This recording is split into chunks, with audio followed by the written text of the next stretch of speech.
मानसरा की तहसील बालाकोट कागान रोड पर हादसात आए रोज का मामूल बन गए। रोजाना की बुनियाद पर हादसात होने की वजह तेज रफ्तारी और आगाही मुहिम से चश्म पोशी बताई जाती है।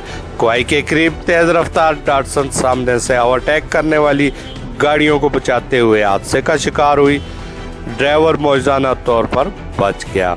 इस मौके पर एनी शाहिद और ड्राइवर ने डिस्ट्रिक्ट मीडिया को बताया जी तो सकेना है मेरा नाम मोहम्मद रशीद किड़ी जाई दो असी इतराणी दे उतना जरो आना चला जरो दो गाड़ियों वटे कर दिया है ना चला जरो तो फिर यहाँ गाड़ी आमने सामने मार संगे में गाड़ी इस पाले तक काटी है काट के तो गाड़ी फिर गई फिर ना नाल चलो मुतालिक यहाँ पे सेफ्टी वाल होने चाहिए और मुख्तलिफ के लिए भी यहाँ पे एक डिपार्टमेंट है जो काम कर रहा है, CNW है पब्लिक, ये उसके अलावा हाईवे है, नेशनल हाईवे NHA डिपार्टमेंट है। इन्हें चाहिए कि जी इन रोडों पे खुसूसन और ट्रैफिक पुलिस वालों को भी चाहिए कि जी इन लोगों को तरबियत है कि एहतियात से चलें। को रोकना से पहली गलती है कि जितने भी ड्राइवर हजरात हैं ये एहतियात का मुजाहरा करन और जड़े भी इस ट्रैफिक कानूनी में इस पाबंदी करन। अब जब भी जो हादसा पेश आता है वो तेज रफ्तारी और गफलत की वजह से बेशक बिल्कुल, तो ये हादसा भी इसी का एक नतीजा है, ये भी गफलत का ही नतीजा है।